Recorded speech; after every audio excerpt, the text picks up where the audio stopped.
All right, ladies and gentlemen, welcome to the Pigskin Pick'em Week 7 rundown. We are here to discuss some of the events, some of the news stories coming out of Week 7, heading into Week 8. Joining me here, he was on the podcast about a month ago, I think, because that's the last time it looked like I called you on Skype, at least, about the end of September. Jayson Teasley, my old podcast buddy from the cheap seats. Jayson, are you ready? You ready to talk some NFL football? I'm at least going to sound like I can talk NFL football. We'll pretend for a little bit anyway. Okay. Now, anybody who's tuning into this show for the first time, listen, here's a format. Teasley brings a topic to the table. I bring a topic to the table. We kind of discuss a few things, and then we roll on to talk about what happened in our Pigskin Pick'em between all our competitors there for the week and how the overall is shaping up. And we're closely approaching the halfway point of the season. Teasley, now I know I got in touch with you here. I know what you're bringing to the table, but why don't you tell our listeners, what would you like to talk about tonight? Well, I'm going to talk about the fact that not only has John Gruden came back into coaching, he has lost his mind and went on a complete fire sale of the Oakland Raiders. Not only did he get rid of Khalil Mack to be the inaugural the spark of the fire sale, but just this week he trades off Derek Carr's number one receiver, Amari Cooper, to the Dallas Cowboys for a first-round pick. Now, with that being said, that gives Oakland potentially 3 top 10 picks coming up in this draft. Wow. I mean, what do you think, Teasley? Good move, bad move, or what? I don't think Cooper was worth a first. Okay. I think he has all the talent, but I also think Dak Prescott is trash. So I think it's a downgrade at quarterback, but it's an upgrade in the offense because Dallas does have a decent line, and they've got this little running back named Ezekiel Elliott that's probably one of the top 5 running backs in the league. So yeah, you're trading Carr and Lynch, who just went on IR, for Dak and Zeke. I'm going to go out on a limb and say that Dallas is the loser in this. Okay. I don't think Cooper was worth the first, but I do think that pick is going to be high enough for Gruden to rebuild the Raiders, because if he doesn't rebuild him, I mean, they already have a doomsday clock set up to the second that his contract expires, so the fans are not going to be too happy. So, I mean, of course, you being a Browns fan, you know what can happen when you squander first-round pick. Oh, yeah. You see, you have a lot of hope in what they can provide to you, but if they are not going to produce, so they're not going to be the star that you hope that they would be, you're back to the drawing board at least 2 or 3 years later. So it's a tough thing to invest all of that momentum into one round in 1 year. That's a risk, in my opinion. Especially with a weak draft class coming out, because the kid from Oregon has already said that he's staying in school. So that kind of broke my heart, because, which will tie into what I know you're going to talk about. So, yeah, with the kid from Oregon saying he's going to stay in school, that kind of ruined my hopes, which my heart did drop today when I seen Bleacher Report when it said Giants trade Eli. Oh, yeah. Apple. Yeah, what I was like, my heart kind of dropped a little bit. So thinking Manning got traded. Mm-hmm. They're playing with our emotions here. Yeah, I don't know about this. I mean, we obviously know a few Raiders fans. We have a few Raiders fans I know of a couple. Obviously, Totally 80s Pat Mullen and Raider Nation 77, big Raiders fans. So I can see them being on edge. As a matter of fact, I got a text from Raider Nation 77 over the weekend, and let me bring this up here real quick, and I will read this to you. Here's his specific comments. He says to me, so he goes, the Raiders traded Amari Cooper to the damn Cowboys for a draft pick. I said, and it looks like Marshawn Lynch is on injured reserve now. It's a race to see who can have the worst season. He goes, Browns, Raiders, Giants, anyone else. Yeah, he's a big Raiders fan. I have a buddy of mine that is he actually lives down around your area. And the last post that I saw him put on here was something about everybody's laughing now, and then it showed like the draft for next year, and it just had 1 through 32 or something, all Raiders picks. So I mean that's possible. I mean, I had promise. I had hope for the Raiders. I mean, Khalil Mack was a beast. I mean, and Gruden sent him out of town over a contract dispute, which he now has more sacks than the whole Raiders team combined. Yeah. And then you had a nice offense with Cooper and Carr and Cook to build around, and now Cooper's gone, and you're wondering who's next. Well, the rumors are, and I keep seeing this, and me and Pat Mullen talked about this back and forth for a little bit. I'm seeing that he might be that Gruden is looking to trade Carr to the Giants. If this happens, I don't know how I'll feel about it. Well, I just know it's a lot of unrest there. Chucky's come in, and he has been a force. Now, a lot of people are, just like you said, a lot of that fan base, I think, are probably feeling a little bit alienated. Like, man, what are you doing? We have these pieces in place for you to take over and add to them, not to just completely start over. And didn't he sign some kind of huge contract with the Raiders? Gruden did 10 years or something. Yeah, it's 9 years and change left before his contract expires. And he also has part ownership in the team. That was a big thing to get him to come back into coaching. Wow. My problem is Gruden's ideal for the game between coaching jobs. Kind of the clientele has changed and the players have changed. That's true. I think he's a little out of touch. Yeah, yeah.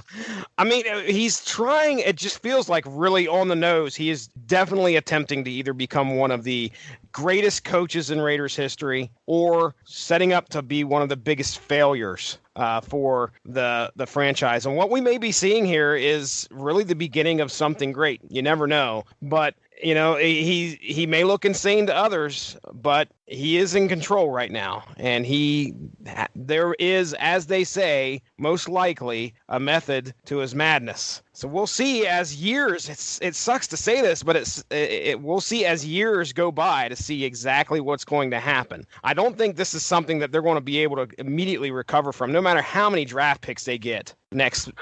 This isn't something they're going to be able to just turn around and be like, okay, yeah, we're a winning team next year. It's going to be tough. And plus the Derek Carr situation, I don't know if you've seen anything recently on that, but now supposedly there is a little bit of unrest, or one of the things that I read was how the team has lost confidence in Derek Carr. I was like, wait a second. So this article I read was talking about how he took this hit on his arm and he got up and it sounded like it appeared that he was crying after he got hit. Okay. No, it came out. That was disproven. It came out today. I've seen that. Okay. I've seen that it came out today that it was totally disproven. Well, I don't care if the guy's crying or not. Let me tell you something. Look at the dude's numbers. Okay, I've sat here. I know that this team's not winning, but you look at Derek Carr's numbers, and you're not actually going to see much at fault with him. I think he is in my opinion, one of the better quarterbacks out there. But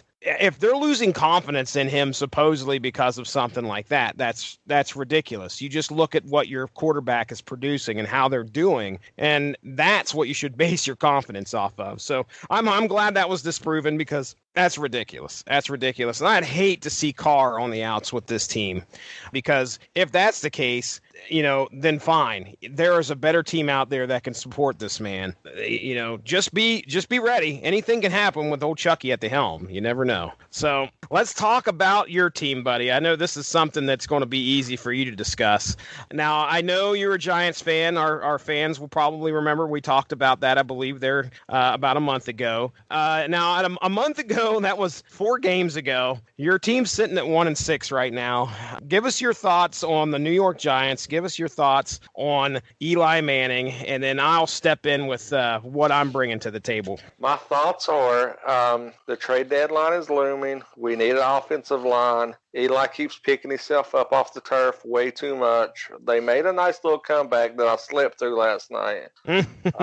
But even though the Giants lost to the Falcons, they showed a lot of poise, and I think that they kind of rally around each other because everybody's giving Schumer a hard time for going for 2 and everything, but the players are coming out. OBJ's came out and said that he supports the call. You know, they ran the statistical and said that statistically it was the right call and everything. And the players are backing him up. Maybe we're sucking hardcore, but we got a bright young running back in Barkley. Odell is still a phenomenal top wide receiver. It doesn't matter if you can't keep Eli off the turf. Now, Eli has lost a step. I mean, I'm pretty sure that he's in the running for the statue quarterback position that was held by Drew Bledsoe. But, Eli's not mobile. His decision-making has went down. He's forcing a lot of throws. He's not making the decisions he was. He doesn't look like a 2-time Super Bowl MVP quarterback. But I think there was a lot of disarray in that team, and I think that team needs to try to get back on track, and I feel that they still could salvage a 500 season. That's being optimistic. Well, I hear you. Do you have worry that you may lose Eli next year, or? Yes and no. I think Eli realizes it's coming to an end. Mm-hmm. 15 years. I think he's winding down. He realizes that he's on the twilight of his career, and that's why I really had hoped that the Giants would have made a move for one of the quarterbacks coming in, but they went a little bit higher. I mean, I was happy getting Barkley because with him, OBJ, Sterling Shepard, and Ingram, that gives you a nice offense. Array of offensive weapons that you can work with. But I honestly I would not be opposed to them bringing in Derek Carr. A lot of people have made rumblings that Blake Bortles is going to be out of Jacksonville. And if people remember, Tom Coughlin won 2 Super Bowls with Eli as quarterback in New York. Now he's running the Jacksonville Jaguars. So there's some murmurings of Eli possibly being traded to Jacksonville this season. You know, with that being said, I look for this to be Eli's last year in New York. Either he gets traded by October 30th, which is the trade deadline, or the offseason they move on from Eli and he either retires or they trade him in the offseason. Okay. Well, let me tell you some interesting stuff that I got to look at here from ProFootballReference.com today, okay? And I told you before we got on here, I'm going to make one hell of an argument for Eli Manning, and I think that it's pretty solid in my opinion. So here we go. According to, one of the articles I read, this team has started 1-6 for the second year in a row, all right? Let's look at Eli Manning's stats for 2018, all right? Right now, Eli Manning has the best completion percentage of his 15-year career with 69% completion percentage. He right now is on the path to have near the lowest amount of interceptions for his career. He's only thrown 4 in 7 games. His average yards per game at this time are actually the second best in his 15-year career with the Giants. So, that right there, those 3 things really speak to just how good this quarterback is. Even in the twilight of his career, he's not putting up twilight numbers. All right. Now, here's the glaring stat that makes me go, this is not an Eli Manning problem. In 7 games, Eli Manning has been sacked 24 times, okay? The most he had ever been sacked in a year was 39 times in 2013, and they went 7-9 that year. And we are right now, we're easily on pace to eclipse that by 10 or more sacks if this keeps trending. So yes, we need an offensive line for New York to keep Eli Manning off the ground. 5 years have passed since that 7-9 season, and Eli hasn't gotten any younger. You said that yourself. He hasn't gotten any younger. He's not a mobile quarterback. But Eli's accuracy and production are not showing age. They're not showing that those are declining in any way. If you give this man some protection somehow now, and use the weapons you have, just like you said, Barkley, OBJ. I mean, wow, that's a nice little pairing. You could easily salvage this team and maybe even shoot for the wild card. The division's wide open. I mean, Philadelphia's suffering Super Bowl hangover. Washington is actually leading the division, and that's who we play this week. And I would love it even a little bit extra, seeing that if the Giants went on and got on track versus a division foe. Heck yeah. I would really prefer it been Dallas, but hey, I'll take it. I'll take Washington if need be. They just traded away Eli Apple to the Saints. They didn't get great value. They got good value, but not great value. That defense is struggling as is, but they showed poise last night. They went into Atlanta against a really high-power offense of the Falcons, and they hung with them. There was a couple of they're being don't break defense right now. They'll give up 1,000 yards a game, but inside the 20s they've hung tough, or at least they did last night. There's been some games that it's like Hulkamania running wild on them. But I think there's going to be a jail. Everybody's still getting used to Schumer, which is tough. I mean, this is his first year. He's got to come in. He's got to instill his type of offense and get stuff the way he wants it. Gettleman just took over as GM. He worked magic in Carolina. Hopefully he can work magic in New York as well. So, I mean, I would love to see him turn around this week and start on that road at least 500. I mean, I'll take 9-7 and win the division. Yeah. We've done that once before and then became road warriors and won a Super Bowl over the Pats. Mm-hmm. So I would totally be okay with that. Yeah, it's a matter of getting this guy some protection for sure, because if he's able to complete the ball, if he's able to, I was looking at the point differential between, I think, the teams here. They had been outscored, I think, by a total of 48 points so far for the season, is what I saw. If you keep Eli Manning in the game and off the ground, you're going to be able to stay in those games and clearly be able to close the gap in regards to points. It's sad to see I think, like I said, this is one of Eli Manning's best years so far. It probably top 5 when it comes to some production here. If it continues to trend the way it is right now, it would be in his 15th year in football. And the only reason that they're losing is just because they cannot protect him. So either way, Teasley, I hope things turn around for your Giants. I really do. I hope to see things go good for you. And I will never have cheered for a team more than when I did cheer for the Giants against the Patriots in that Super Bowl. So. Me neither. I won a lot of money. I won a lot of money off those 2 Super Bowls. So, all right. Well, let's move on here, man. Let's go ahead and we'll get into our results for the week. And then we'll get to your lock and your upset for week 8 as we get into week 8. So, all right. So let's look at the week first. So we're going into week 7 in our pick'em.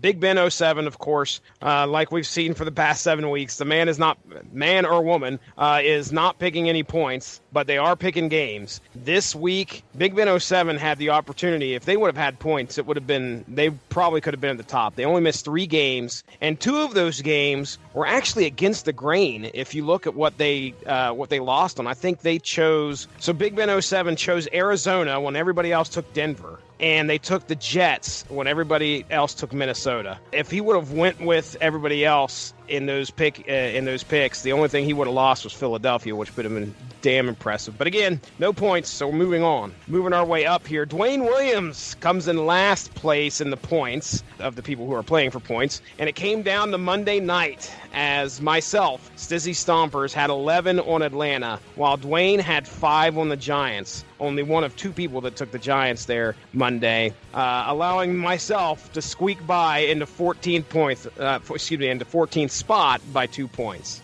Up next, 13th spot goes to Jayson Teasley, Hobo Samurai, who was actually edged out by Mamal Cat by 1 point to land in 12th. You missed 4 picks. That was it. I missed 4 picks. One of my better weeks, but I don't know. Those 4.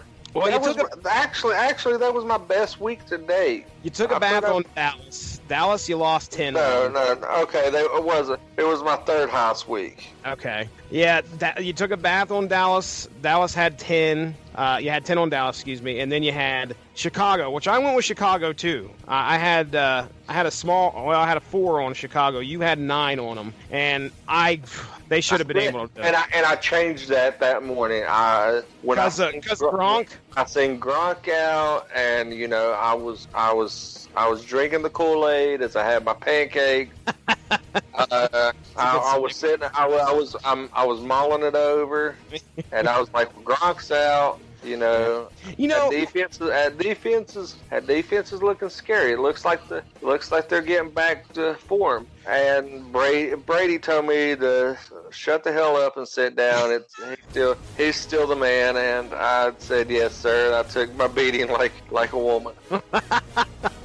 I'm really impressed. Everybody actually picked the early game. I'm really surprised nobody missed that early game. That London show for Denver. Well, no, excuse me, not Denver, Arizona, but the Chargers, Tennessee. Yeah. So everybody got that game in there, which is great. I'm glad nobody missed it. Which surprised me because, Tennessee had to be the most boneheaded team this week in having the chance to tie it up, and rather than kick the field goal, send it into overtime, you go for 2 and lose. Ouch. All right, so moving on up here. In 11th place sits Remix Pros Freebird, who felt the sting of that Eagles loss as he was one of the 3 people that had double digits on that game. 10th through 6th for the week, only separated by 5 points. Going from 10th on up to 6th sits Raider Nation 77 with 84 points, who somehow missed 6 games for the week, but all single digits kept them afloat. Thug and Harmony with 85 points, who had a good pick with 4 points on Detroit out of this bunch of players here. And the next 3 all picked the same teams, which I thought was interesting. Go Luck Yourself, Sawin, and Wilvis. Go Luck Yourself had 87, Sawin had 88, and Wilvis had 89 points. And everyone actually in that range from 10 through 6 lost points on the Eagles in Jacksonville. So moving right along, 5th place goes to SBP Ronnie. Boy, I'm glad he's still in it. I was worried he was going to drop out. He misses a week and then he comes back. But Ronnie Adams, he actually resided in first for most of Sunday. If you looked at the points on Sunday, I think even going into Sunday night, Ronnie was in the lead. But when Monday comes around, his 2-point gambit on the Giants dropped him 4 spots as everyone else had huge points on Atlanta. Then, for the first time ever, I honestly think this is the first time this has ever happened in a pick'em that I was involved in, we have a 4-way tie for first place. So congrats to Totally 80s Pat, Steel Curtain, The Perfect Storm, and last week's guest, NFL Super Pro, all came in first with 93 points. Pat had a rather impressive showing, only missing 2 games, and the 10 points on the Eagles kept him from dominating the week. While Steel Curtain, The Perfect Storm, and NFL Super Pro all missed 3 games, but they were all only single digits. So there you go. There's your week rundown. Jayson Teasley, any comments on the week? Yeah, I need to try to figure out how to weigh these games a little bit better because somehow I missed one more game and I'm 20 points behind these guys. I mean, I don't know. I mean, maybe I should just not go with my gut and try to quit. Maybe I'll just let my wife start picking stuff, and because she does FanDuel and a lot better than me. She wins more money on FanDuel than I do. So maybe I need to let her get her opinion on my picks, on my weights, so I can move on up. Well, I'm going to go ahead and say this.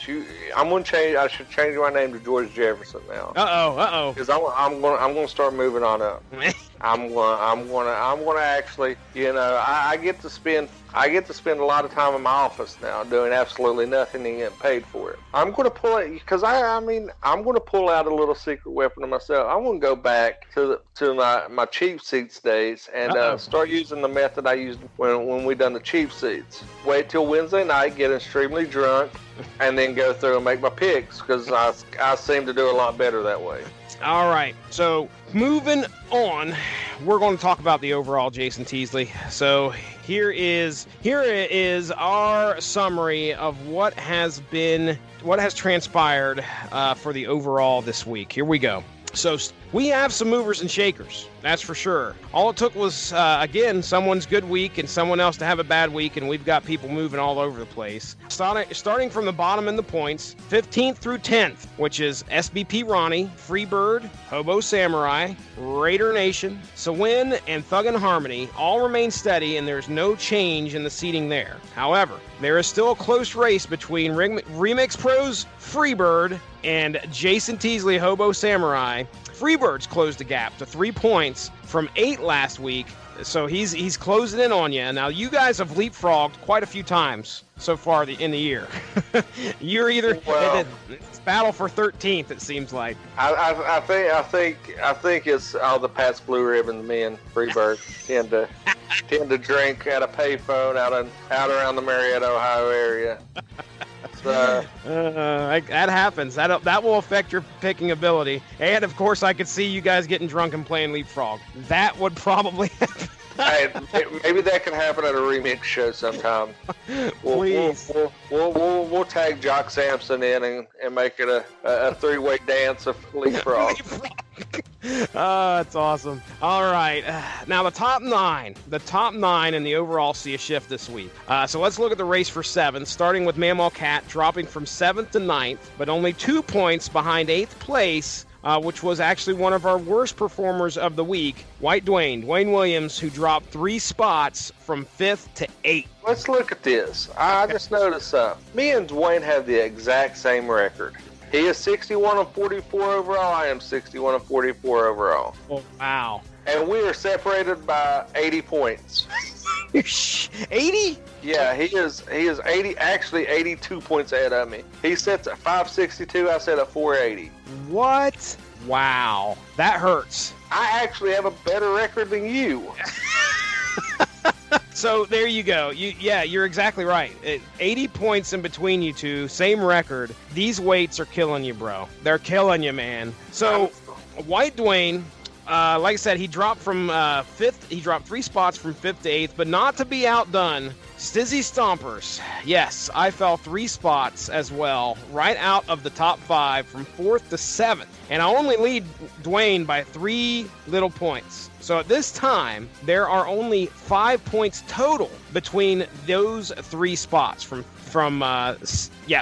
7th to 9th. So, all right, 6th through 4th. Currently separated by a total of 9 points. 6th place with 569 points is The Perfect Storm, who jumped 3 spots from 9th to 6th. Only 2 points ahead of him in 5th is another big performer. We just gave him a hard time last week for suffering one of the worst downturns since week 3. NFL Super Pro jumped 3 spots from 8th to 5th.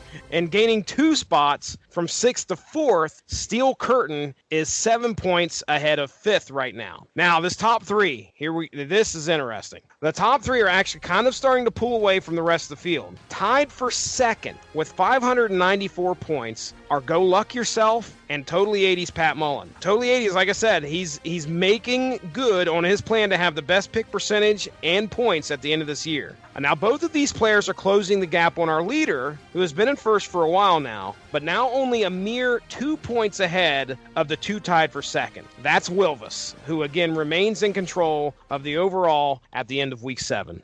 As long as I've been doing this, I think we need to check Wilvis for PEDs. Pick enhancement drugs. Pick enhancement drugs, because I keep seeing him in the top 5 year after year. I think it's time we implement randomized testing for PEDs on Wilvis. I will second that motion. I think that motion passes. I'll be getting in touch with him and sending him a strongly worded letter and tell him when and where to take this test. But obviously, I know what my problem is. My problem is I pick the games great. I just don't know why. When I lose big. So you got to focus on your double digits and put them where they definitely need to be, because losing the double digits, that's where it kicks you. Well, my problem is I like to put double digits games on those games that are on the fringe. So if I hit big. But obviously, I lose big too, and that's adamant. But like I said, I'm George Jefferson. We're gonna move on up. Moving on up. I will be in the top 8 by the end of the season. I love to hear that. That's some moving and grooving right there.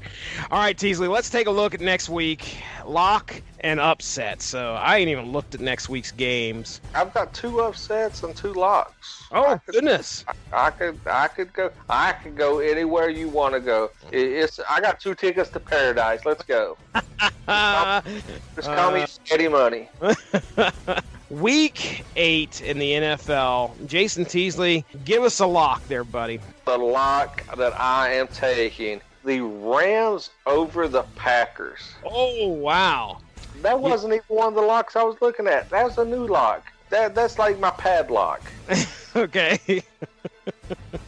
That's your padlock. All right. Now, do you got a combination or something here? I got a combination lock. I got like a deadbolt. I got your locks, man. I'm your locksmith. Oh, nice. Very nice. So give us your second one there, because I know where this is going. It has to be. My second one, I'm gonna go out on a limb. Oh, come on now.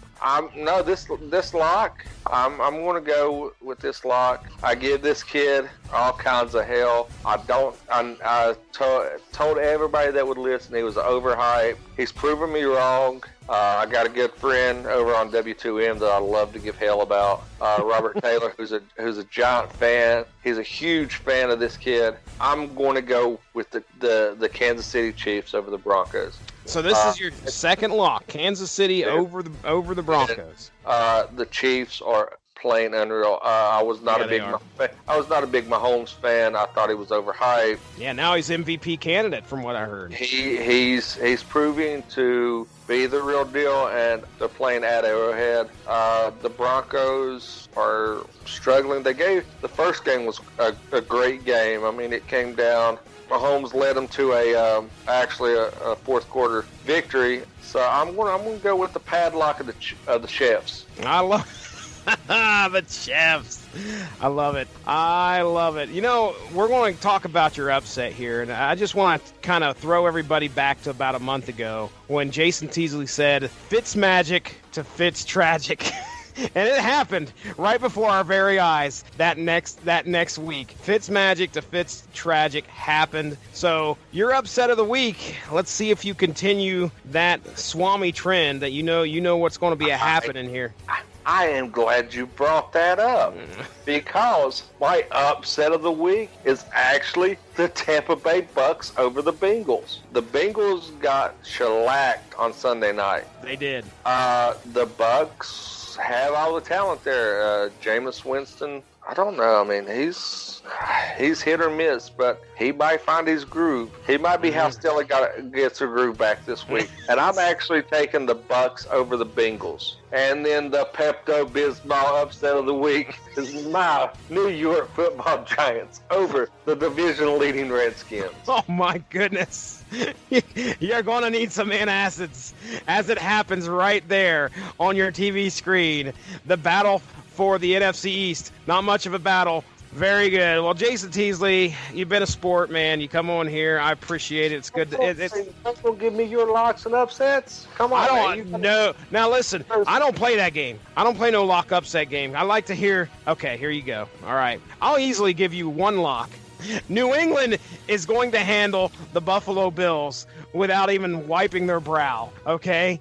Hold on. This is a callback. This is going to be a callback. Okay. Will Tom Brady get a high five?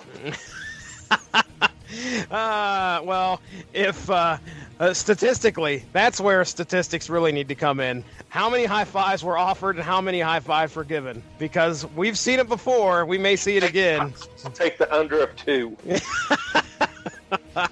Okay, so let's do an upset. Now, I'm just going to go ahead and take a nice little look over here at the old pick distribution. We'll maybe base something off of that.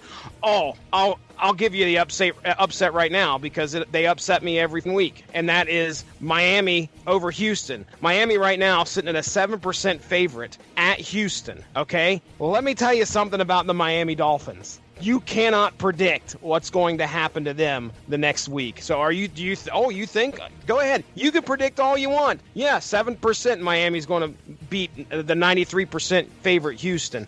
Yes. There's your upset. I thought you might have took your Brownies over the Steelers. I'd love to see it happen. And you know, I haven't heard much about Le'Veon Bell. At least you can hope for is another tie. I don't want them to win the division. I would rather see Cincinnati, another Ohio team, win the division. And the way it's looking, Pittsburgh, I think right now, is leading the division with the 3-2-1 record. I actually, in my W2M prediction poll, I actually had the Ravens winning the division. I don't think that's far off. I think they're a tough team. They had a chance to win it last week, and again, we watch it sit there and go down because of a kicking mishap. So, you know, I honestly think the Ravens are a stronger team than a lot of people give them credit for. So I imagine at the end of this year, we'll probably see it's going to be either the Ravens or the Bengals at the top. All right, let's get out of here. Teasley, again, thank you very much for coming on here to the Pigskin Pick'em Week 7 roundup. I think it's time to get on out of here. Why don't you go ahead and plug some stuff, bro? Well, if anybody wants to hear my incoherent ramblings, tune into the W2M network and listen to the kickoff where myself, Harry, Eric, and Brandon all sit around and see how many people I can offend, how I can derail a podcast in a matter of 5 minutes. But also, if you also like to hear me, go back in the archives and listen to the Venom review that I was on with Mark Radledge and Robert Winfrey, and hear my heart get crushed by Raggedy Ann. Andy. My hopes and dreams of a Maximum Carnage movie go out the window as they cast Raggedy Ann to play Carnage. No. Anybody that's seen the after credit scene will understand that reference. Outside of that, I don't have much going on. I got married and life became boring.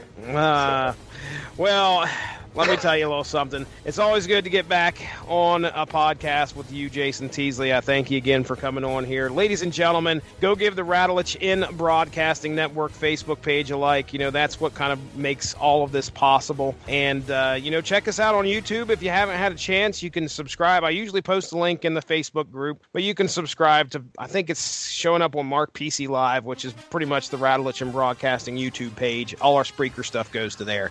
So, but other than that, we're going to catch you Week 8 in the NFL. Ladies and gentlemen, that's Jayson Teasley. I'm Jesse Starcher. We're going to turn you loose. Y'all have a great one. We'll talk to you next week. Bye-bye.